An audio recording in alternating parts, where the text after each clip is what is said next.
He was pulled over for a broken taillight. But the taillight wasn't broken. What happened next would cost a father his job, his peace, and nearly his freedom. All over a lie that took just seconds to say, and weeks to uncover.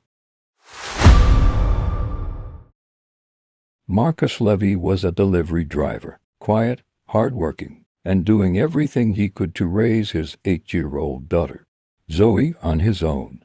Most days looked the same: wake early, pack the van, work until sundown. It wasn't glamorous, but Marcus loved it. It gave him stability. It gave Zoe stability.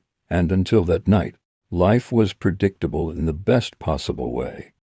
It was 9:13 p.m. when Marcus finished his last delivery of the day. He drove the same route home he always took, but as he stopped at a light, he noticed a police cruiser behind him.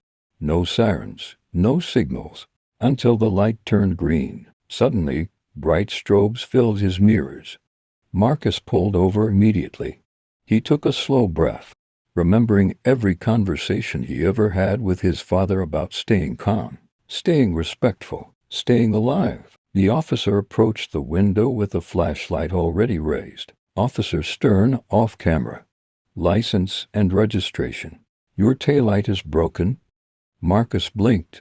That didn't make sense. He'd checked his VIN earlier that day. It was part of company policy. Still, he complied, hands visible, voice steady, heart racing. Marcus asked if he could step out and look at the taillight. The officer snapped back. Stay in the vehicle. The second officer arrived minutes later, two flashlights now scanning the van. Something changed in their tone. The first officer's voice grew sharper. You seemed nervous at the light back there. But Marcus wasn't. He was exhausted. It had been a 10-hour shift. But exhaustion can look like suspicion to the wrong person. Suddenly, Marcus was ordered out of the car.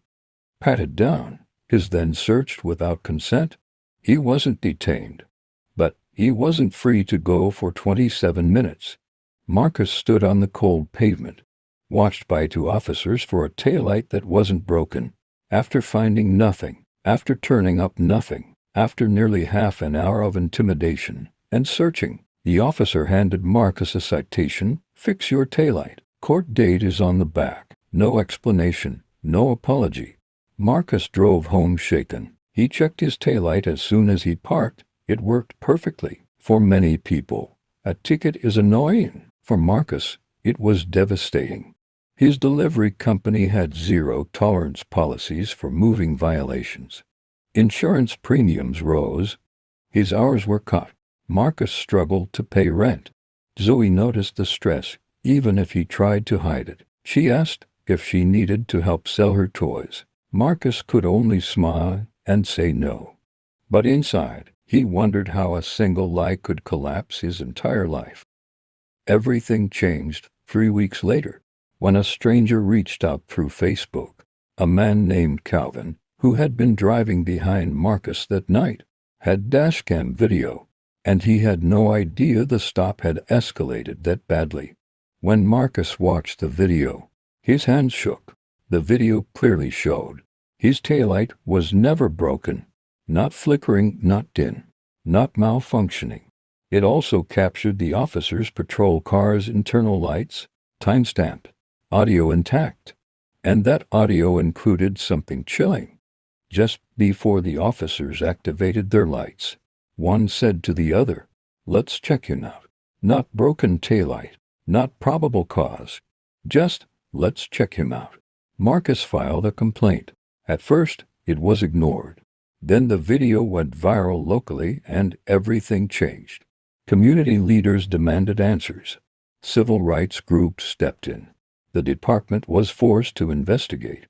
Officers were placed on administrative leave. The citation was dismissed. Marcus's employer reinstated his hours.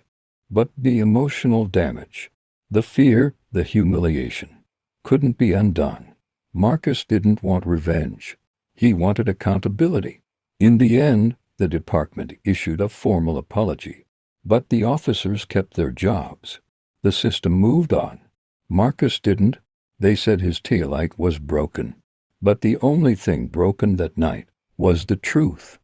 What would you have done in Marcus's place?